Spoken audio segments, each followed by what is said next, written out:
This man had to watch Kobe because he got into this arena by doing Taiwanese radio broadcasts. Wow. Just like Taiwanese radio broadcasts. I'm not sure if he even speaks the language. We're going to find out shortly. But he's watched over 100 games of Kobe Bryant. You can also find him on his podcast, Big Brother Jake podcast. He is none other than Big Brother Jake. Jake Warner. Jake, how are you?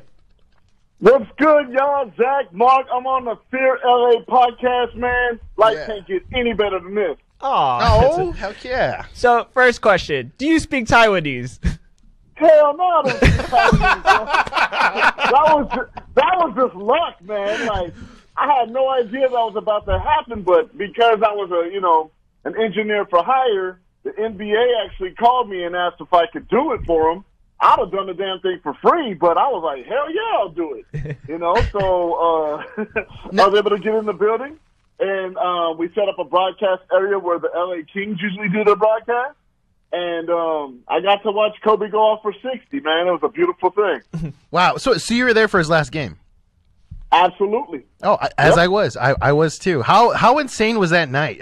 From your your view, how insane? Because I'm sure you're able to capture everything. So just please tell us. Here's the thing. Like, at the beginning of the game, you could tell he was really tight. He was bricking a lot. He was making a lot of shots.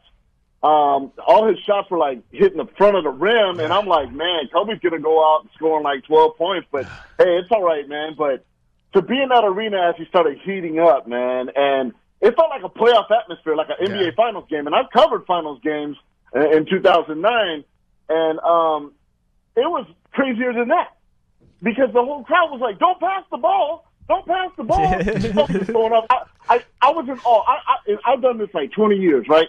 And in 20 years, I've never cheered from the press box. That night, we had NBA officials, Taiwanese radio officials, all up in that little booth. There was like 30 people in that little booth. We were all cheering for Kobe. It was something I've never witnessed in my life, man. I had a lot of fun that night.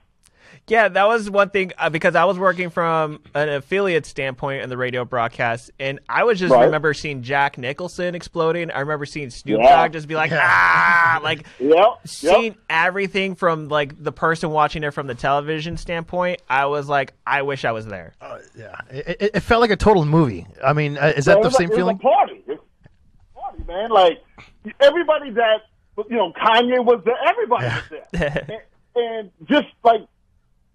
Get over how many celebrities I saw. Like, you just walk in on one person, another person, they're all famous, all there to see Kobe. And you can't describe it. You couldn't have wrote a better script for that night.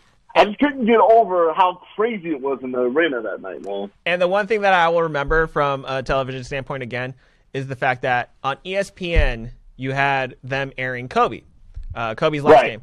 ESPN2 was the Warriors also trying to go for their history run by beating the Chicago Bulls of their historic record. And that's the ironic part about it is just like, what was more important, 73 wins in the season or Kobe's last game? And luckily, ESPN picked the right source. Absolutely they did, man. Why wouldn't you? I mean, you knew Kobe was going to try and go off. If he would have went off for 40, we would have been happy. Yeah. But 60? Nobody saw that coming. Nobody. And if you say you did, you're lying your ass off. Same feeling. I remember that first quarter. I was like, okay, well, like it felt like, oh man, we're just seeing like our washed up, our hero just washed up, trying, and it's gonna be sad. Second quarter, I was like, hey, okay, maybe we might get like 20, maybe 30 points, like maybe. And so, like, the fact that, like, at the end of the game, he had 60, I remember it was just, I have videos still on my phone that I've never deleted from that game. When he hit his last shot and when he hit that three to tie it, it was insane. The whole night was insane.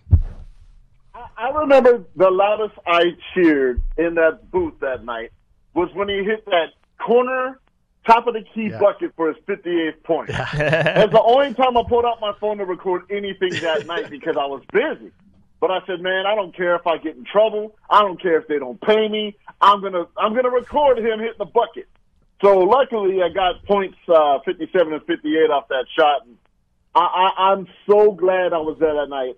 It's something I'll never forget. And I've worked Super Bowls, I've worked baseball, playoffs, and NBA Finals. But that night was probably the most fun I ever had as a professional in this business. Now, Jake, I don't want to rat you out, but you're now working for the enemy. You're working for the Clippers. It's okay because it's clear, so I ain't got nothing bad to say about anything with the Clippers right now. No, but I want to ask. Well, this is the question that I'm going to ask because I saw on your Instagram you posted pictures of you at Staples Center. You were there opening night where the Lakers were taking on the Clippers. And to see, like, the fact that nobody's in attendance, you were the person that took the picture of what's happening in the Rafters where it's like, stay tuned. Like, they're obviously teasing the fact that, like, they won't reveal the banner until, like, there's fans there present. But what is the atmosphere like at the Staples Center right now? Here's the thing, man. Because I did at least 3 or 4 Laker games this year before regular season started.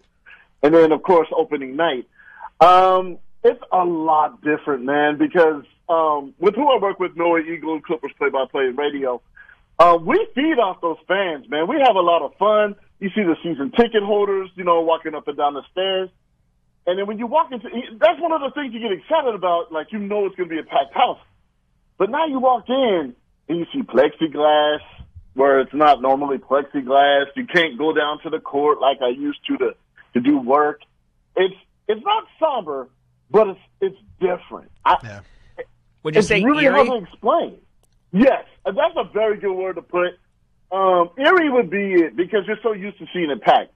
Like the night of the ring ceremony, which was crazy because everybody was thinking about Kobe. Everybody was getting the rings and pointing up to the sky.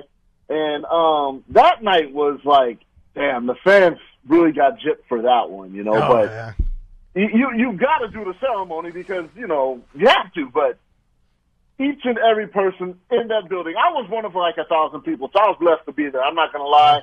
It's hard being working for the Clippers, but being a hardcore Laker fan since I was 5, and you can't cheer, you got to be professional. Yeah. But that night was like, damn, I'm very lucky to be in the building when the fans can't. So I was trying to do as much as I could for the Laker fans to be like, yo, we're all in here representing. But it is a little eerie nowadays, man. Like, no fans there, and they're missed desperately, man. I don't know. I'm lost for words right now. I can talk all night, bro. I'm just because I have a friend that works security at Staples. He's one of the Redcoats, and he tells me the same thing. Like, it's just one of those things where it's weird because I asked him the same question. I go, "How's it feel?" He goes, "It's different, bro." He goes, "It's just different." He goes, "It's not the same." Like, he's used to people, and the atmosphere is different, and it feels like a ghost town. He said, "Is that the kind of like the same vibe that you're feeling then?" Yeah, that's the thing, because, like, usually at halftime, that's the only time I use the bathroom when I get up from the mixer. I have to fight my way through the bathroom line. Yeah. You watch, like, an hour before tip-off, nobody's in there. Usually man. all the restaurants are packed. There's people already drunk walking around, and none of that. And that's the craziest part of everything. It's like, wow. It doesn't feel real. It's almost like you're going to, like, your local gym to watch some, recreational basketball, man. And of course you're not because it's top level basketball, but it's like going to a big empty gym.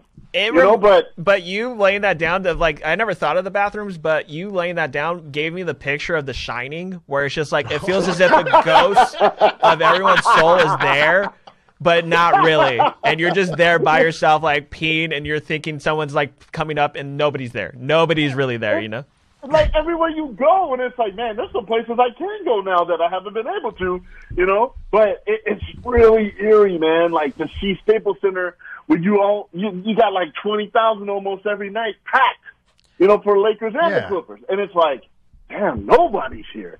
It's just crazy, man. It's I still can't it doesn't compute still. It's like, okay, they're about to come in soon. Everybody's running late. It's just weird, bro. Weird. I could totally see that. Now, with that being said, you've been working at Staples Center for quite a while. Is there any actual? Oh yeah, over 20 years. Is there any ghost stories there? Or is there any weird? I'm really curious about this now. Especially recently, is there any Kobe ghost stories? Oh, no Kobe ghost stories. Nothing of that sort with Staples Center. I've never heard anything of the sort.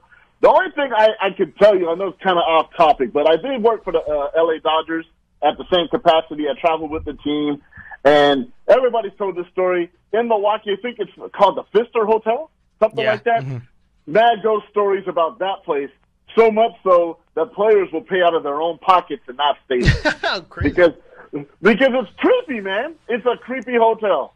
But as far as Staples Center goes, nothing like that, man. But it is eerie because no one's there. Yeah, nothing like you hear the old ghosts of the Lob City fans from past, still trying to cling on to that that hopeful banner that never existed.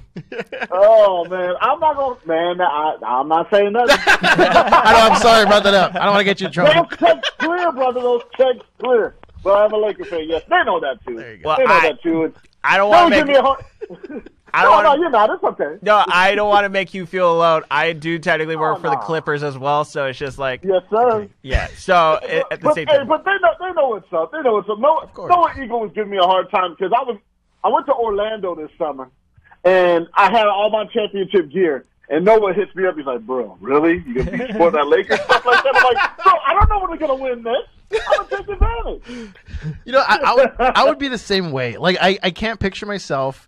Because I'm just like you. Ever since I was what was it, 91? 91. I've been watching the Lakers. So if I ever got into worked for another organization, like I can't. I don't know. Like I'm from LA. Like we're all about loyalty here. Like people don't understand that. So I the fact that you do what you do and you still rep us, like. That's cool, man. Like the fact that you do that, like props to you. Like you take your heat, you take it all, but that's cool that you still stand up and you still rep LA, the Lakers, if anything.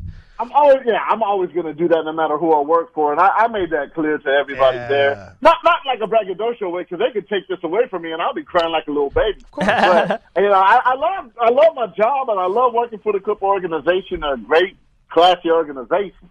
But I am a Lakers fan, and I catch it from my homeboys. My boy P. Dub that always comes on, Paul Wilson, comes on the Big Brother Jake podcast. Team plug. My man, I've offered him free tickets. Hey, bro, I can get you tickets down in the lower bowl, Clipper game. He's like, oh hell no, bro. You know it's Lakers till I die. I'm like, bro, it's NBA basketball for free. Mark, he won't go. He's that hardcore of a Lakers fan. Mark has a story real quick. Yeah, it's funny you say that because during the mortgage crisis in 2008, I was in the mortgage industry. Yeah. And so there was a loan officer who would try to get me to do things for him, and he goes, "Hey, I got these Clipper tickets."